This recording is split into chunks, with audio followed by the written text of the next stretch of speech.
রক্ষক যখন ভক্ষক হয় তখন কিন্তু আসলে বেঁচে থাকাটাই যায়। আমরা প্রতিনিয়ত পুরুষ নির্যাতিত হচ্ছি, এটা নতুন কিছু না। এদেশের নারী নির্যাতন আইন রয়েছে বলেই কি পুরুষের বিশেষ অঙ্গ হানি করবে আইনে রয়েছে। প্রতিনিয়ত আমরা কিন্তু দেখছি সোশ্যাল মিডিয়ায় এই বিষয়গুলো খেলনা হয়ে গেছে।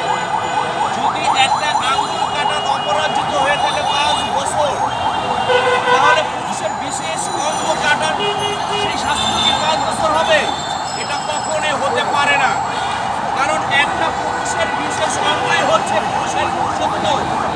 যেই পুরুষত্ব হারিয়ে আজকে জুনিয়র সাকিব মৃত্যুর সংখ্যায় পাঞ্জা নিচ্ছে। এই ছেলেটির চিকিৎসা এখন অনুদানে হচ্ছে, মানুষের সাহায্য দিয়ে অনুদান হচ্ছে। এই ছেলেটা বাঁচবে কিনা মরবে তার কোনো গ্যারান্টি নাই। কিন্তু দেখেন, আমরা আগেও দেখেছি পুলিশ বাহিনীরও কিন্তু বিশেষ পুরুষাঙ্গ হানি করা হয়েছে। এই যে এই অপরাধ ক্রাইম প্রতিনিয়ত কিন্তু হচ্ছে। এখনই যদি এই অপরাধ যদি আমরা পুরুষরা যারা রয়েছি তারা যদি এই বিষয়ে আন্দোলন না করি, তাহলে প্রতিনিয়ত এই অপরাধ বেড়েই যাবে। আজকে কথা বলছি আমরা পুরুষ অধিকার ফাউন্ডেশন থেকে। অনেকে এটা হাস্যকর বিষয় মনে করতে পারেন। আজ থেকে আরো বহু বছর আগে কিন্তু নারীরা কিন্তু এইভাবেই রাজপথে দাঁড়িয়েছিল। আজকে তারা নারী অধিকার পেয়েছে, বাস্তবায়ন করেছে। আমরা শুরু করেছি, ইনশাল্লাহ আমরা একদিন পুরুষ অধিকার বাস্তবায়ন হবে দেশে।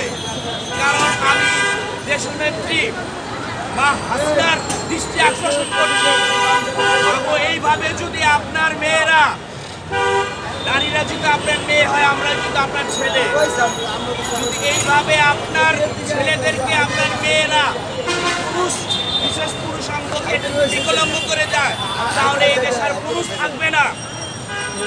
এই দেশে আর পুরুষ থাকবে না। আমি মাননীয় প্রধানমন্ত্রী, আমাদের দেশনেত্রী রাজনীতি শেখ হাসিনার দৃষ্টি আকর্ষণ করছি, যেন এই শিখার যেই মহিলা এই ঘটনা ঘটিয়েছে ওর যেন কিছুতেই ওর যেন জামিন না হয়, ওর যেন বাংলাদেশের সর্বোচ্চ শাস্তিটা হয়। যেন এই শাস্তি দেখে প্রতিটা মেয়ে যেন ভয়ে কেঁপে ওঠে এবং এই মেয়েকে দেখে যেন কেউ উৎসাহিত না হয়। যদি এই মেয়েকে উৎসাহিত হয় তাহলে এই দেশে আর পুরুষ খুঁজে পাবেন না।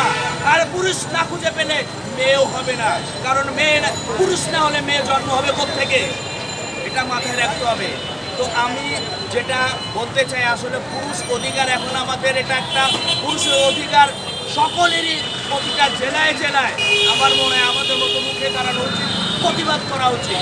তো আমি সর্বশেষ বলতে চাই, যে ছেলেটি চিকিৎসায় অনাদরে ভুগছে সেই ছেলেটি বাঁচবে কিনা মরবে আমি জানি না। এবং যারা এই ভিডিওটা দেখবেন অবশ্যই আপনারা শেয়ার করবেন, যাতে করে পুলিশ প্রশাসন এবং নারায়ণগঞ্জের যিনি এই মামলার যিনি জজ তার দৃষ্টিতে পড়ে।